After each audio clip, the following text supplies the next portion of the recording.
नमस्कार विद्यार्थी मित्रांनो, मी भूषण दूत अकॅडमीच्या या यूट्यूब लेक्चर सिरीजमध्ये तुमचं पुन्हा एकदा स्वागत करतो। तर विद्यार्थी मित्रांनो, आजचा आपला जो काही विषय डिस्कस करण्याचा की शेवटची याचा 50 दिवस ही जी आहे ती राज्यसेवा पूर्व परीक्षेला राहिलेली आहेत आणि या स्थितीमध्ये आपण कसा सीसेटची तयारी केली पाहिजे, सीसेट क्वालिफाय करण्याच्या दृष्टीने आपण काय काय कोणत्या टॉपिकला जास्त महत्त्व दिलं पाहिजे। सोबत दुसरी गोष्ट आपण बघणार आहोत की यूपीएससीचा जो काही सीसेटचा पॅटर्न असतो तो कसा असतो। ओके, तर हा जो काही बदल करण्यात आलेला आहे, तुम्हाला माहिती आहे की 2 मेला आयोगाने डिक्लेअर केलं की आता एमपीएससीचा पेपर जो आहे सीसेटचा पेपर क्रमांक 2 पूर्व परीक्षेचा ज्याला आपण सीसेट म्हणतो तो पेपर आता क्वालिफाय करण्यात आलेला आहे। म्हणजे आता तुम्हाला याच्यामध्ये 33% म्हणजे टोटल 200 पैकी 66 मार्क तुम्हाला मिळवावे लागतील मिनिमम, तर तुमचे जीएस मध्ये मिळवलेले मार्क जे आहेत ते ग्राह्य धरल्या जातील। ओके, सीसेटचे आता तुमचा जो काही कट ऑफ लागेल तो फक्त जीएसच्या मार्कांवरती लागेल, म्हणजे 200 पैकी तुम्ही जीएस मध्ये किती मार्क मिळवता, पण त्यासाठी कंडिशन आहे की तुम्हाला 66 मार्क जी आहेत ती एमपीएससीच्या सीसेट पेपरमध्ये मिळाली पाहिजेत। तर त्यामुळे अनेक विद्यार्थ्यांनी जर मी मे मध्येच अनेक विद्यार्थ्यांनी मला डिमांड केली होती की एक व्हिडिओ बनवा, काय स्ट्रॅटेजी असली पाहिजे, पण मला माहिती होतं की आता शेवटचे जे 50 दिवस आहेत तेव्हा तरी काही मुलं थोडं सिरियसली घेतील, अजूनही काही मुलं खूप हवेमध्ये आहेत। जेव्हा माझ्या लक्षात आलं की आता व्हिडिओ लेक्चर घेणं गरजेचं आहे, कारण आपण जी टेस्ट सिरीज घेतली होती या टेस्ट सिरीजमधला दुसरा सीसेटचा जो काही पेपर आपला झाला होता मागच्या आठवड्यामध्ये, तर तो पूर्णतः मी यूपीएससी बेस्ड काढला होता। जर का तुम्ही त्यामध्ये बघितलं असेल तर पूर्णतः तो यूपीएससी बेस्ड होता, परंतु त्यामध्ये 80% विद्यार्थी जे आहेत ते सीसेट क्वालिफाय होऊ शकलेले नाही। हा पेपर पूर्ण मी कॉपी केला होता, यूपीएससीचे जे 5 वर्षाचे पेपर्स होते ते बघून त्याला सगळं मराठीत ट्रान्सलेट केलं। जर मी स्वतःचा पेपर सेट केला असता तर तुम्ही म्हटलं असतं की सरांनी स्वतःला घाबरवण्यासाठी, मुलांना घाबरवण्यासाठी असा पेपर काढलेला आहे, असा पेपर येतच नाही। ओके, परंतु म्हणून मी काय केलं की ईच अँड एव्हरी एक्झाम्पल जो आहे तो यूपीएससीचा प्रिव्हियस इयर मधला घेतला आणि तो टाकला होता टेस्टमध्ये। आणि शोकांतिका ही आहे की 80% विद्यार्थी जे म्हणत होते की नाही मला तर 120-130 जीएस कशी सीसेटमध्ये तसेच येतात त्यामुळे मी क्वालिफाय होऊन जाईल, त्या विद्यार्थ्यांची एक्झाम क्वालिफाय झालेली नाही। आता पेपर पॅटर्न कसा असेल तर ही गोष्ट कोणी सांगू शकत नाही। तुम्ही म्हणाल की भूषण सर तर म्हणत होते की यूपीएससी बेस्ड पेपर येणार आहे, पण असं मी कधी बोललेलो नाहीये। पेपर कसा येईल हे तुम्हाला कोणीही सांगू शकत नाही। काही लोकांचं अझम्पशन असं आहे की जो आहे पेपर यंदा पहिला वर्ष आहे म्हणून आयोग इझीच काढेल। आता हे सगळे तर्क वितर्क आहेत, पेपर पॅटर्न काय असेल हे कोणी सांगू शकत नाही। काही लोकांचं आणखी म्हणणं आहे की डिसिजन मेकिंग जे आहे ते यूपीए आता नवीन सिलेबसमध्ये सुद्धा एमपीएससीने दिलेलं म्हणून डिसिजन मेकिंग राहील, पण मित्रांनो लक्षात घ्या यूपीएससीमध्ये डिसिजन मेकिंग नसतं, पण सिलेबसमध्ये आजही ह्या बघा, म्हणून मी तुम्हाला कम्पेअर केलेला आहे हा यूपीएससीचा सिलेबस ज्याच्यामध्ये जे 7 मुद्दे आहेत। एमपीएससी आणि यूपीएससीमध्ये फरक काय, तर हा जो एमपीएससीमध्ये 6 पॉईंट आहे, 7वा पॉईंट जो English language comprehension skill compulsory तो रिमूव्ह केलेला आहे यूपीएससीनी 2014 पासून, 14च्या नंतर 15 पासून। बाकी 6 पॉईंट्स आहेत त्याचे ते कॉपी केलेले आहेत कोणी, एमपीएससीनी। फक्त ते मराठी लँग्वेज इंग्लिशचा की मराठी लँग्वेज हा एक 7वा पॉईंट आलेला आहे, बाकी सगळे मुद्दे जे आहेत तसे एमपीएससी आणि यूपीएससीचे काय समान आहे। पण प्रश्नांची जी काही रचना आहे, प्रश्नांची काठिण्य पातळी आहे, त्याचे पॅटर्न्स आहेत, या सगळ्यांमध्ये खूप कमालीची भिन्नता आहे यूपीएससी आणि एमपीएससीच्या सिलेबसमध्ये, यूपीएससी आणि एमपीएससी प्रश्नांच्या पॅटर्नमध्ये। तर म्हणून आपल्याला या दोघांचं ॲनालिसिस करणं गरजेचं आहे। पहिली गोष्ट तर एक चांगली गोष्ट आपल्याला एमपीएससीच्या दृष्टीने की एमपीएससी जी आहे त्याच्यामध्ये निगेटिव्ह मार्किंग 4:1 आहे, म्हणजे 1/4 निगेटिव्ह आहे, यूपीएससीमध्ये 1/3 निगेटिव्ह आहे, तो एक ॲडव्हान्टेज तुम्हाला राहू शकतो। दुसरी गोष्ट महत्त्वाची ही आहे की पॅसेज जे आहेत ते अनेक लोक यूपीएससीची सीसेट क्वालिफाय होऊ शकत नाही, कारण यूपीएससीचा पेपर जो आहे पूर्व परीक्षेचा मुख्य परीक्षा यूपीएससीची तुम्ही जी आहे ती देशातल्या जे काही रिकग्नाइज 21-22 भाषा आहेत त्यामध्ये देऊ शकता, पण पूर्व परीक्षा ही केवळ इंग्रजी आणि हिंदीमध्ये देण्यात येते। एक तर तुमची हिंदी किंवा इंग्लिश दोन्हीमध्ये कमांड नसेल तर कदाचित तुम्ही पूर्व परीक्षेमध्ये तुम्हाला प्रॉब्लेम येऊ शकतो। पण आपला जो पेपर आहे एमपीएससीचा तो मराठी आणि इंग्रजीमध्येच राहणार आहे, त्याच्यामुळे तुम्हाला मराठीमध्ये जर चांगलं कमांड असेल तर थोडाफार फायदा तुम्हाला त्यामध्ये होऊ शकतो। पण हे करता करता लक्षात घ्या की दररोज 2 ते 3 तास तुम्हाला आता जी सीसेटच्या प्रिपरेशनला द्यायचेच आहेत, हे लक्षात घ्या। किती तुमचं सीसेट चांगलं असतं तरी थोडं 1-2 तास तरी तुम्ही दिलेच पाहिजेत त्यामध्ये। आधीसारखं मी 4 तास द्यायला तुम्हाला सांगत नाही, पण 2 तास तुम्ही दिले पाहिजेत। त्यामध्ये कसा याचा आपला सराव केला पाहिजे, कशा प्रकारे आपण या गोष्टीला टॅकल केलं पाहिजे।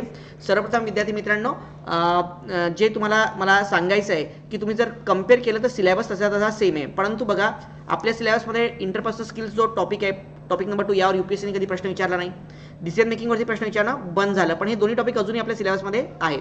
एमपीएससीमध्ये डिसिजन मेकिंगवरती प्रश्न येतात, तर आता मला पण असं वाटतं की कदाचित हाच पॅटर्न कंटिन्यू ठेवेल एमपीएससी आणि डिसिजन मेकिंग टाकेल, पण अशी निश्चितता कुठलीही नाही आहे, म्हणून आपल्याला दोन्ही पॅटर्न काय करायचे आहेत, स्टडी करायचे आहेत। जर का तुम्ही बघितलं तर आपल्या रेग्युलर पॅटर्नमध्ये एमपीएससीमध्ये आपण बघितलं तर पेपर कसा असतो रे, तर पेपरमध्ये कॉम्प्रिहेन्शनला टोटल 50 प्रश्न असतात, तर 40 प्रश्न जे आहेत ते कंपल्सरी बायलिंग्वल कॉम्प्रिहेन्शन असतात आणि कंपल्सरी मराठी आणि इंग्लिश असे 2 पॅसेज म्हणजे टोटल 10 प्रश्न, असे 50 प्रश्न कशावरती असतात, कॉम्प्रेशनवरती. आणि उतारे आपले कसे असतात ते कॉम्प्रेशनचे. तर कॉम्प्रेशनचा जो आपला पार्ट असतो MPSC मध्ये, तर त्याच्यामध्ये आपले जे काही उतारे आहेत ते एक पॅसेज आणि एक प्रश्न असा आपला पॅटर्न चालत असतो. जर तुम्हाला माहिती आहे की हा पॅटर्न कसा आहे आपला, 1 पॅसेज आणि त्याच्यावरती काय 5 प्रश्न, एक पॅसेज आणि 5 प्रश्न असा पॅटर्न आपला चालत असतो. वेअर ॲज बघा आता हा MPचा पेपर आणलेला आहे मी, हा यंदा 2021चा झालेला जो काही आपला राज्यसेवेचा पूर्वपरीक्षा पेपर होता तो पेपर आहे. तर याच्यामध्ये तुम्हाला लक्षात येईल की बघा अशा प्रकारे आपला मोठा पॅसेज असतो आणि या पॅसेजवरनं तुम्हाला 5 प्रश्न दिलेले असतात. ओके. आणि प्रश्न जनरल प्रश्न असतात, म्हणजे कसं बघा, योग्य शीर्षक द्या, खरा पुरुषार्थ कोणता, उच्चतर जीवनाकडे नेणारी अंतर्गत प्रबळ प्रेरणा कोणती, आत्मा कोणता, हे प्रश्न जे आहेत. हा आता बघा, घटनेच्या मूलभूत संरचनेमधील बाबीमध्ये घडून आणलेल्या बदलात समर्थन करायला कोणत्या कारणांनी करता येते, ते त्यांनी कारण विचारलेलं आहे. मग काय उत्तर येईल हे आपल्याला शोधायचं आहे. त्यानंतर हे धोरण कसं होतं, नवं आर्थिक धोरण. त्यानंतर कुठल्या विधानाने साधारण सहमती दर्शवली जाते. तर एक पॅसेज आहे त्याच्यावरती 5 प्रश्न असे आपल्याला 50 प्रश्न यायचे, 10 पॅसेज यायचे. त्याच्यामध्ये 8 पॅसेज जे आहेत ते बायडिंगवर दिलेले असायचे, एक कंपल्सरी मराठीचा आणि एक कंपल्सरी इंग्लिशचा, असे टोटल पॅसेज जे काही असायचे ते आपल्याला एक एक पॅसेज विचारण्यात यायचं, असे 50 प्रश्न असायचे. त्यानंतर जर आपण बघितलं तर 5 प्रश्न हे डिसिजन मेकिंगला असायचे, निर्णय क्षमता, ज्याच्यातला कुठली निगेटिव्ह मार्किंग नाही आहे, तो एक बोनस होऊन जातो आपल्याला, निगेटिव्ह मार्किंग नाही, ते 5 प्रश्न. आणि उरलेले 25 प्रश्न जे आहेत ते मराठी आणि इंग्रजी याच्यामध्ये आपल्याला काय केलं जायचं, डिस्ट्रीब्यूट केलं जायचं, म्हणजे इंग्लिश आणि मराठी डिस्ट्रीब्युशन. तर अशा प्रकारे आपला जो काही जो पॅटर्न आहे तो पॅटर्न होता. ओके. तर आपलं डिस्ट्रीब्युशन जे तुम्हाला लक्षात आलं, डिस्ट्रीब्युशन काय होतं, तर 50 प्रश्न जे आहेत ते कॉम्प्रेशनवरती, त्याच्यानंतर 10 प्रश्न जर का आपण बघितलं तर ते 5 प्रश्न आपल्या डिसिजन मेकिंगवरती आणि 15 प्रश्न गणित बुद्धिमत्तेवरती. याच्यामध्ये सुद्धा जर आपण बघितलं तर 25 प्रश्न गणित बुद्धिमत्तेवरती, याच्यामध्ये सुद्धा आपण जर का बघितलं तर अंकगणितावरती एक्झाममध्ये जवळपास 10 प्रश्न विचारण्यात आलेले आहेत मागच्या काही वर्षापासून. आणि जे मी तुम्हाला 25 प्रश्न सांगितले, आणि रिझनिंग जे आहे तर त्याच्यामध्ये जवळपास 5 प्रश्न जे आहेत ते लॉजिकल रिझनिंगवरती यायचे, क्रिटिकल रिझनिंग ज्याला आपण म्हणतो, म्हणजे काय गृहीतके काय, निष्कर्ष काय, अनुमाने काय. हा पॅटर्न ऑलरेडी बघा, अनेक लोक म्हणतात की UPSC पॅटर्नचे पॅसेज, तर ऑलरेडी UPSC पॅटर्नचे पॅसेज जे आहेत ते MPSC मध्ये येतात असे लक्षात घ्या. UPSC पॅटर्नचे पॅसेज जे आहेत ते ऑलरेडी MPSCचा भाग आहेच, पण तो कॉम्प्रेशनपेक्षा वेगळा आहे. म्हणजे जर का आपण या पेपरमध्ये बघितलं तर या पेपरमध्ये बघा, हा 2021चा पेपर आहे. याच्यामध्ये यांनी विचारलंय की दिलेल्या युक्तिवादातील विचार प्रक्रिया अभ्यासा आणि सर्वात जवळची विचार प्रक्रिया असणारा पर्याय निवडा. याला म्हणतात समांतर तर्कसंगती. मग एक पॅसेज आहे त्याच्यावरती 4 पर्याय आहेत. तर हे जे पार्ट आहेत, तर UPSC मध्ये काय आहे की असा एक पॅसेज आणि त्याच्यावरती 5 प्रश्न असे कधीच येत नाही MPSC सारखे. पण हे जे पॅटर्न्स आहेत MPSC मधले, जे 5 प्रश्न येतात तुम्हाला, पण ते रिझनिंग मध्ये येतात, ज्याला क्रिटिकल रिझनिंग, की वरील परीक्षा माहितीच्या आधारे भक्कम समर्थन कसे करता येईल. ओके. तर हे जे पॅटर्न्स आहेत हे असे पॅटर्न्स तुम्हाला थोडे सराव करणं आवश्यक आहे जर का पेपर UPSC बेस्ड आला तर. आपण जर का मित्रांनो मागच्या टेस्ट सिरीज मधला, आपण जी काही टेस्ट सिरीज आहे, हा तुम्हाला एक इन्फॉर्मेशन द्यायची की आपली जी टेस्ट सिरीज सुरू झालेली आहे, या टेस्ट मध्ये टोटल आपण पोस्टल सुद्धा सुरू आहे आणि तुम्ही पुण्याच्या सेंटरमध्ये तसे बाकीचे रिजनल सेंटर्स आहेत तिथे आपण टेस्ट सिरीज घेत असतो. तर याच्यामध्ये आता आपले पहिले 6 पेपर झालेले आहेत. तुम्हाला एकासोबत पोस्टाने आम्ही 6 पेपर पाठवू शकतो. त्यात 2 CSATचे आहेत आणि 4 GSचे पेपर आहेत, आणि नंतरचे जे 10 पेपर आहेत, सो नेक्स्ट 10 पेपर्स की ती आता पुढच्या 9 जुलैपासून सुरू होणार आहेत. मॉर्निंगला सामान्य अध्ययन आणि आफ्टरनूनला काही CSAT आहेत. असे आपली टेस्ट सिरीज आहे. तुम्ही पोस्टाने जॉईन करू शकता. आम्ही लवकरच त्याला ऑनलाईन सुद्धा आणत आहोत, पण ऑनलाईनमध्ये आम्ही PDF देणार नाही, तुम्हाला एक एक प्रश्न सोडवावा लागेल आणि पुण्याच्या सेंटरला येऊन तुम्ही हे करू शकता. तर मार्गदर्शकमध्ये मी आहे, सचिन शेंडे सर आहेत, राणी जैन मॅडम आहेत आणि IP सिंग सर सुद्धा आहेत. भूषण देशमुख सरांनी सुद्धा आपल्या यामध्ये डिस्कशन घेतलेलं आहे. तर हा पूर्ण आपली टीम खूप चांगली टीम आहे आणि खूप चांगल्या धर्तीवरती आपण पेपर करतो. तुम्ही या आपल्या YouTube चॅनललाच काही व्हिडिओ डिस्कशन सुद्धा पेपरचे बघू शकता, त्यातनं तुम्हाला बऱ्यापैकी आयडिया घेऊन जाईल. ओके. तर माझं तुम्हाला असं म्हणणं आहे की याच्यामध्ये आपण जर टेस्ट सिरीजमध्ये जो पेपर घेतला होता, ज्याच्यामध्ये अनेक मी म्हणतो की 80% विद्यार्थी जे आहेत ते क्वालिफाय होऊ शकलेले नाही आहेत. म्हणजे मी हे जे तुम्हाला सांगितलं की 80% विद्यार्थी क्वालिफाय झाले नाही, म्हणूनच मी विचार केला की आता आपण थोडंफार विद्यार्थ्यांना गाईड केलं पाहिजे. थोडंफार आपल्याला काय वाटतं, तर यात पॅटर्न कसे येतात. तर जर का आपण पेपर बघितला UPSCचा, तर UPSCच्या पेपरमध्ये आपण सध्या कॉम्प्रेशन कम्पेअर करतो आहोत. तर याच्यामध्ये तुम्हाला जर का बघितलं तर बघा, हा पॅसेज आहे आणि याच्यामधला पहिला प्रश्न काय विचारण्यात आलेला आहे बघा. हा आपण आत्ता असे काही प्रश्न बघितले, एक पॅसेज आणि त्याच्यावरती एकच प्रश्न किंवा 2 प्रश्न असे आपल्याला प्रश्न विचारण्यात आलेले असतात.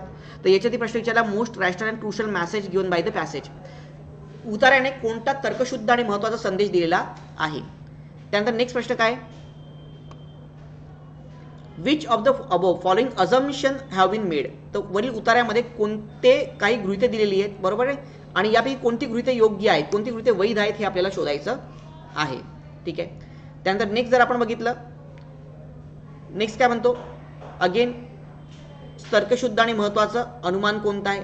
त्यानंतर नेक्स्ट आपण जर का बघितलं तर सर्वात महत्त्वाचं तात्पर्य कोणतं आहे, the most important implication of the passage. या पॅसेजचं मोस्ट इम्पॉर्टंट इम्प्लिकेशन किंवा या पॅसेजचं मोस्ट इम्पॉर्टंट तात्पर्य काय आहे हे आपल्याला याच्यामध्ये शोधायचं आहे. तर या टाईपचे तुम्हाला प्रश्न जे आहेत ते विचारण्यात आलेले असतात.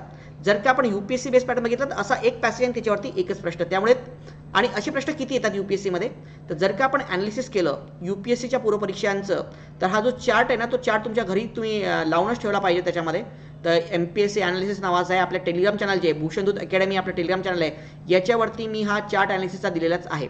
तर नेमके आपल्या याच्यामध्ये 50 प्रश्न येतात कशाचे, कॉम्प्रेशनचे एमपीएससी मध्ये, पण यूपीएससी मध्ये हा एक पॅसेज आणि एक प्रश्न पॅटर्न आहे.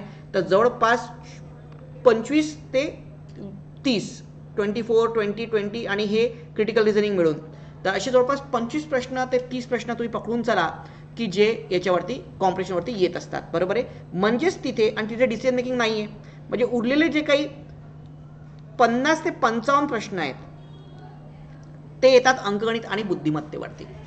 आणि मित्रांनो अगेन अनेक लोकांचा चुकीचा भ्रम आहे की माझं गणित खूप चांगलं आहे किंवा परंतु लक्षात घ्या की यूपीएससीचं अंकगणित जे आहे ते पूर्णतः भिन्न आहे. आपल्या अंकगणितामध्ये आणि यूपीएससीच्या अंकगणितामध्ये फार, आता आपल्या अंकगणितात प्रश्न तुम्ही बघितलेले आहेत, काळकाम वेग वगैरेचे जे प्रश्न ते जास्त असतात, पर्सेंटेज शेकडेवारी हे झाले अंकगणिताचे. त्यानंतर आपण जर बघितलं तर सिलॉजिझम आहे, हा टॉपिक बुद्धिमत्तेमध्ये येतो, नातेसंबंध येतात, हे कोणते कोणते महत्त्वाचे टॉपिक आपल्याला करून जायचे ते मी तुम्हाला सांगणारच आहे. ओके, पण सोबत तुम्हाला लक्षात ठेवायचं की गणिताचे पॅटर्न जे आहेत ते फार मोठ्या प्रमाणात भिन्न होतात जेव्हा आपण यूपीएससी बेस्ड पॅटर्न घेतो तेव्हा. ओके, तर मग आता आपण यूपीएससी बेस्ड पॅटर्नचा जर का सराव केला तर त्यात आपल्याला लक्षात आलं पाहिजे की कोणत्या टाईपचे प्रश्न तुम्हाला त्याच्यामध्ये विचारण्यात येतात. तर आता यूपीएससी बेस्ड पॅटर्नमध्ये बघा, पहिली काही विधानं घेऊयात. तुम्ही कधीच असे प्रश्न एमपीएससी मध्ये बघितले नसतील तसे यूपीएससी विचारते, आणि हे सगळे प्रश्न जे आहेत यूपीएससीचे PYQs मी टाकले होते पहिल्या टेस्टमध्ये, आता नंतर मी सेट करेल. बघा यांनी काय केलंय की पुढील गुणाकार केल्यानंतर येणाऱ्या उत्तरामध्ये किती शून्य असतील, तर यांनी इथे काही तर तुम्हाला गुणाकार करून दिला होता, हे दिलं होतं, आणि यातनं म्हटलं की याचा गुणाकार करा आणि याच्यामध्ये किती शून्य राहणार आहेत हे आपल्याला काढायचं आहे. त्यानंतर पुढच्या याच्यावरती जर का आपण आलो तर नेक्स्ट एक्झाम्पलला आपण आलो तर काय बघा, XYZ ही काही 3 अंकी संख्या आहे ज्यात XYZ ही 3नी भाग जाणारी नसेल आणि X + XYZ ZYX YZX हे कितीने भाग जाणारे नसेल, असं काहीतरी विचारलेलं आहे आपल्याला. हां, त्याच्यानंतर मग यांनी हे आणखी नवीन एक इक्वेशन दिलेलं आहे, PQRS आणि SC संख्या असून P म्हणजे हे सगळ्यांची बेरीज काय समान आहे, तर कोणती संख्या सगळ्यात मोठी आहे. हां, त्यानंतर 5 1 2 3 4 5 या संख्यांक अंकाची पुनरावृत्ती न करता किती 5 अंकी संख्या तयार होतील. अगेन R1 1 R असं काहीतरी त्यांनी दिलेलं आहे, आणि याच्यामध्ये R या चिन्हाची किंमत किती असेल हे सुद्धा आपल्याला विचारलेलं आहे. तर या टाईपचे जे काही सगळे प्रश्न आहेत हे सगळे प्रश्न तुम्हाला येतात, तर हे कधी असे एमपीएससी मध्ये येत नाहीत. तर पॅटर्न जो आहे तो तुम्हाला जर का यूपीएससी बेस करायचा असेल तर यूपीएससी बेस पॅटर्न सुद्धा थोडंफार स्टडी करा. म्हणजे दिवसातनं 1 तास तुम्ही एमपीएससी बेस्ड अभ्यासाला द्या आणि अर्धा ते 1 तास तुम्ही यूपीएससी बेस्ड अभ्यासाला सुद्धा द्या. पेपर पॅटर्न काय येईल हे तर कोणीच सांगू शकत नाही, मी काहीच तुम्हाला सांगत नाही की यूपीएससी बेस्ड येईलच, पण आपली तयारी पाहिजे. बघा, जर आयोग सगळ्या गोष्टी यूपीएससी धर्तीवर तयारी करतोय, चेंज करतोय, तर होऊ शकतं की 1 किंवा 2 वर्षामध्ये आयोग पूर्णतः यूपीएससी पॅटर्नवरती पण शिफ्ट होईल, सीसॅट मध्ये सुद्धा. आणि तुम्हाला माहिती आहे की यूपीएससीच्या विद्यार्थ्यांची सीसॅटची हालत काय आहे, अनेक विद्यार्थी सीसॅट मध्ये क्वालिफाईड होऊ शकत नाही आहेत आजच्या स्थितीमध्ये. ओके, अनेक विद्यार्थ्यांचे 100+ स्कोर आहे जीएस मध्ये, पण ते सीसॅट मध्ये क्वालिफाय होऊन नाही राहिले यूपीएससी मध्ये. जर का एमपीएससी आयोगाने सुद्धा ती काठीणपाठी मेंटेन ठेवली तर आपल्याला क्वालिफाय करणं हे अवघड होणार आहे, हे तुम्ही प्लीज लक्षात ठेवा. ओके, तर त्याच्यामुळे याची काळजी घ्या, कारण हे तुम्ही जर आपला पेपर पहिला सोडून बघितला तुमच्या लक्षात येईल की तुम्ही किती, ज्यांना वाटत होतं की माझं खूप चांगलं सीसॅट आहे, पण अनेक विद्यार्थी, तुम्हाला सांगितलं ना 80% विद्यार्थी क्वालिफाईड नाही झालेले आपल्या टेस्टमधनं सीसॅट पॅटर्न यूपीएससीच्या पॅटर्न. पण एमपीएससी पॅटर्न झाला तर कदाचित तुम्हाला फायदा होईल, होप करूयात की एमपीएससी पॅटर्नच राहील. आता नेमका हे अभ्यास करत असताना तुम्हाला कोणते कोणते महत्त्वाचे टॉपिक्स जे आहेत की त्याची तयारी करून जायची आहे किंवा कोणते कोणते महत्त्वाचे टॉपिक्स आपले राहतील, एक तर लक्षात घ्या की दररोज 2 तास आपल्याला याला देता आले पाहिजेत. So give 2 hours every day. या 2 तासामध्ये तुम्ही असंही करू शकता की 3 ते 4 दिवस आठवड्याबद्दल 3 दिवस जे आहेत ते दररोज 2 तास गणित बुद्धिमत्ता करा 3 ते 4 दिवस, आणि 1 ते 2 दिवस जे आहेत ते तुम्ही कॉम्प्रिहेन्शनला द्या. ओके, तुम्ही असं सुद्धा करू शकता. त्याच्यामध्ये काय दररोज आता कॉम्प्रिहेन्शन सोडत बसण्याची गरज नाही. आता आपल्याला एक्झाम क्वालिफायच करायची, पण 2 दिवस तरी तुम्ही मिनिमम कॉम्प्रिहेन्शनला दर आठवड्याला आता दिले पाहिजे 2-2 तास, आणि 4 दिवस जे आहेत ते गणित आणि बुद्धिमत्तेला दिले पाहिजेत. किंवा बेटर मी तुम्हाला सांगतो 2 दिवस अंकगणित, 2 दिवस बुद्धिमत्ता आणि 2 दिवस कॉम्प्रिहेन्शन असं सुद्धा तुम्ही करू शकता. पण ते थोडं जड होऊ शकतं, म्हणून 4 दिवस गणित बुद्धिमत्तेमध्ये मिक्सअप करा आणि नंतर 2 दिवस, आणि दर आठवड्याला एक पेपर सोडवणे हे असंच पाहिजे. अनेक विद्यार्थ्यांचं असतं की सर पेपर कोणते सोडवले पाहिजेत वगैरे, पण पेपर आपल्या टेस्टचे तुम्ही सोडू शकता, पण लक्षात घ्या पेपर तेव्हाच फायदा जेव्हा अभ्यास झालेला असा. अभ्यास झालेला आणि फक्त पेपर सोडवता याला काही अर्थ नाही आहे. आपल्याला जे महत्त्वपूर्ण टॉपिक्स जे आहेत ते करून जायचे एक्झामच्या साठी, तर रिझनिंगमधलं कोडिंग डिकोडिंग ज्याला आपण म्हणतो, सांकेतिक भाषा ज्याला आपण म्हणतो तो, कंपॅरिझन आणि रँकिंग, ओके, तुलना ज्याला आपण म्हणतो की हा याच्या समोर आहे तो त्याच्या पाठीमागे, रँकिंग म्हणजे समोरून याचा क्रमांक इतका पाठीमागून तितका क्रमांक आहे तर किती क्रमांक होईल तो पाठ. त्यानंतर ब्लड रिलेशन्स, नातेसंबंध, याचा भाऊ त्याचा तो लागतो त्याला म्हणतात ब्लड रिलेशन्स. त्यानंतर डायरेक्शन्स अँड डिस्टन्सेस, दिशा आणि अंतर, उत्तरेकडे गेला, पश्चिमेला गेला, दक्षिणेला गेला, हे जो पार्ट आहे तो. त्यानंतर आपण जर बघितलं बायनरी लॉजिक, खरे आणि खोटे बोलणे, त्याला तुम्ही वेळ देऊ शकता. त्यानंतर इन्सर्टिंग मिसिंग कॅरेक्टर, गाळलेली संख्या किंवा अक्षर शोधणे, याला तुम्ही वर्क करू शकता. ओके, घन आणि फासे, क्यूब्स अँड डायस, आणि आकृती आणि non verbal reasoning. Non verbal reasoning म्हणजे काय, एक सिक्वेन्समध्ये एक नेक्स्ट डायग्रामची, डायग्राम बेस्ड प्रश्न ज्याला आपण म्हणतो. ओके, त्यामध्ये काय असतात तुम्हाला, तर आपल्यामध्ये हे असतात कटिंग आणि फोल्डिंगचे प्रश्न जे काही आहेत ते प्रश्न, कटिंगचे आणि फोल्डिंगचे. त्यानंतर जर का आपण बघितलं तर 4-5 डायग्राम आहेत, त्यानंतर 6वी डायग्राम, नेक्स्ट डायग्राम काय येणार ते जे डायग्रामचे प्रश्न आहेत त्या टाईपचे प्रश्न. तर हे जे डायग्राम बेस्ड सगळे पॅटर्न्स आहेत त्यामध्ये एखाद्या गाडलेली डायग्राम आहे तर त्याच्या जागी कोणती डायग्राम येणार, कोणती चुकीची डायग्राम दिलेली आहेत, ते सगळे नॉन व्हर्बल रिझनिंगचे प्रश्न हे सगळे. तर ॲटलिस्ट मी म्हणेल तुम्हाला की तुमची पहिली प्रायोरिटी जी आहे, ओके, ते हे जे मी तुम्हाला 9-10 टॉपिक दिलेले आहेत हे 10 प्रश्न पहिले करून घ्या. पझलवरती प्रश्न येईलच, पण एवढी मोठी पझल 8-5 8 गावं आणि ते कोणत्या इथे कोणी इंजिनियर कुठे राहतो, डॉक्टर इथे राहतो, इतकं त्यावेळेत आता शक्य नाही. लक्षात ठेवायचं आहे तुम्हाला की आता अटेम्प्ट जो आहे तुमचा, पण कुठल्याही परिस्थितीमध्ये 55च्या बिलो जाता कामा नये. 80 पैकी तुमचा जो काही अटेम्प्ट आहे तो 55 असला पाहिजे. यापैकी सपोज जर का 50 पॅसेज आले, जर का एमपीएससीचा रेग्युलर पॅटर्न आला तर त्याच्यामध्ये तुमचे 35 अटेम्प्ट असले पाहिजेत. उरलेले जे 5 प्रश्न तुम्ही 5चे 5 डिसिप्लिन अटेम्प्ट करणारच, आणि उरलेले जे काही 25 मॅथ्स आणि रिझनिंगचे प्रश्न आहेत त्यापैकी तुमचे 15 अटेम्प्ट असले पाहिजेत. तर असा जो काही तुमचा अटेम्प्ट आहे तो या अप्रॉक्सिमेटली राहिला पाहिजे. तर मॅक्स जर आपण बघितलं तर 55 अटेम्प्ट मला वाटतं खूप चांगला अटेम्प्ट राहणार आहे. पण असं मनाने काही फेकायचं आणि उत्तर मारायची म्हणजे काय त्याला अटेम्प्ट म्हणत नाहीत. एक 50-55 प्रश्न तुमची जे ती सोडून चांगल्या तऱ्हेने झाली पाहिजेत या पेपरमध्ये. कारण 1/4 तुमचं निगेटिव्ह जरी असलं तरी काही पण अटेम्प्ट करत बसू नका त्याच्यामध्ये. आणि काही प्रश्न आहेत जसे पझल, मोठी पझल आहे, मोठे सिटिंग अरेंजमेंटचे उदाहरणं जी असतात ती तुम्हाला स्किप करायचीच आहेत. संख्यामाला अक्षरमाला कंबाईनला जास्त येतं, इथे एकदमच जास्त येईल असं नाही आहे. तर हे आलं. अंकगणित आणि बुद्धिमत्तेमध्ये तुम्हाला कोणत्या कोणत्या गोष्टींचा सराव करायचा आहे, तर त्याच्यामध्ये जर आपण बघितलं तर सगळ्यात पहिले तुम्ही नंबर सिस्टम आणि सप्लिकेशन सगळं, जर यूपीएससी बेस करत असेल, आता मी तुम्हाला यूपीएससी काही प्रश्न डिस्कस केले, म्हटलं होतं की एमपीएससी यूपीएससी पॅटर्न वेगळे वेगळे आहेत. तर नंबर सिस्टम आणि सप्लिकेशन हा सगळ्यात महत्त्वपूर्ण टॉपिक त्याच्यामध्ये आहे. ओके, जवळपास जे अंकगणिताचे प्रश्न येतात तुम्ही जर बघितलं तर यूपीएससी पॅटर्नमध्ये अंकगणितावरती जे काही प्रश्न आहेत ते जवळपास 30 येतात आणि 20 एक प्रश्न बुद्धिमत्तेवरती येतात. त्या 30 पैकी 15 प्रश्न केवळ नंबर सिस्टमवरती असतात, 15 ते 20 प्रश्न नंबर सिस्टमवरती असतात. मग याच्यामध्ये रिमाइंडर थिअरम झाल्या, डिव्हिजिबिलिटी टेस्ट झाल्यात, या टाईपचे प्रश्न तुम्हाला असतात. अगेन एचसीएफ आणि एलसीएम, लसावी आणि मसावी. त्यानंतर शेकडेवारी, गुणोत्तर व प्रमाण आहे, पार्टनरशिप आहे सरासरी, ओके, टाईम अँड वर्क आहे, टाईम स्पीड डिस्टन्स आहेत, ओके. त्यानंतर जर आपण बघितलं तर ट्रेन्स आहेत असतील, ओके, परम्युटेशन कॉम्बिनेशन आहे, प्रोबॅबिलिटी आहेत, सेट्स थेरी आहेत. तर या टाईपचे जे काही प्रश्न आहेत, बरोबर आहे, सो ज्याला आपण म्हणतो एजेस आहेत. तर इतके जे काही टॉपिक्स आहेत हे एवढे तुम्ही मिनिमम करून ठेवायला पाहिजेत. ओके, तर जे मी 10 टॉपिक्स तुम्हाला कशामध्ये दिलेत, रिझनिंगमध्ये दिलेत, आणि इथे जवळपास तुम्हाला 12 टॉपिक दिलेले आहेत. तर हे जे टॉपिक्स आहेत ते वयवारीचे उदाहरण आहेत. एखाद्या वेळेस परम्युटेशन कॉम्बिनेशन प्रोबॅबिलिटी नाही जरी केलं तरी चालेल, पण मग बाकीचे टॉपिक्स बऱ्यापैकी चांगल्या तऱ्हेने करून घ्या तुम्ही. ओके, तर हे तुम्हाला करून घ्यायचं आहे. सोबत विद्यार्थी मित्र जे कंबाईनची तयारी करतात, बघा कंबाईनचा कट ऑफ जसा पुढे चाललेला आहे तर तुम्हाला आता गणित बुद्धिमत्तेमध्ये सुद्धा कमांड घ्यावी लागेल. तर आता कंबाईन आणि राज्यसेवा या दोघांची सुद्धा तुम्ही तयारी करता. आता याची तयारी कशी करावी तुम्हाला सांगितलेले महत्त्वाचे टॉपिक्स काय काय. तर माझी आता एक बॅच ऑनलाईनमध्ये सुरू होणार आहे. प्रोबॅबली आपण मंडेपासून ही बॅच चालू करणार आहोत, परवापासून. ओके, तर त्याच्यामध्ये तुम्हाला आता ऑलरेडी मी अर्धे लेक्चर माझे अपलोड करून झालेले आहेत आणि अर्धे लेक्चर मी लाईव्हमध्ये घेणार आहेत. तर अंकगणित आणि बुद्धिमत्ता एक बॅच, गट ब क पूर्वपरीक्षा आणि मुख्य परीक्षा तसेच राज्यसेवा परीक्षेसाठी मी एक बॅच लॉन्च करतो आहे, त्याची किंमत केवळ 1999 रुपये आहे. तर ही बॅच तुम्ही जॉईन करू शकता आपल्या याच्यामधनं. तुम्हाला सॅम्पल एक व्हिडिओ बघायचे असेल, तुम्ही तिथे सॅम्पल फ्री व्हिडिओ दिलेले आहेत, त्यातून मी कसं शिकवते तुम्हाला लक्षात येईल. सोबतच संपूर्ण सीसॅट बॅचसुद्धा आहे आपली. तर ही संपूर्ण सीसॅट बॅचसुद्धा त्याच्यामध्ये पूर्ण म्हणजे याच्यामध्ये काय ॲड होईल, याच्यामध्ये आकलन क्षमता जी आहे आणि निर्णय क्षमता, याचे लेक्चर्स तुमचे बाकी लेक्चर्स सेम आहेत, हे लेक्चर त्याच्यामध्ये ॲड होऊन जातील. तर तुम्ही ती सुद्धा बॅच जी आहे ती करून घेऊ शकता. ही बॅच जॉईन करण्यासाठी तुम्हाला भूषणदूत अकॅडमीचा जो काही ॲप आहे प्ले स्टोअरवरनं तो नक्की डाउनलोड करून घ्या. So please download the app Bhushandoot academy. तसेच आपल्या बॅचबद्दल इन्फॉर्मेशन पुढची जी आहे ती भूषणदूत अकॅडमीचा ते टेलिग्राम चॅनल आहे त्याच्यावरती तुम्हाला मिळून जाईल. हे टेलिग्राम चॅनलसुद्धा तुम्हाला प्रत्येकाला जॉईन करून घ्यायचं आहे. ओके, तर आता लक्षात घ्या विद्यार्थी मित्र, मी तुम्हाला काय काय सांगितलेलं आहे की दररोज तुम्हाला जे आहे ते ॲटलिस्ट 2 ते 3 तास आता सीसॅटची तयारी करायची आहे.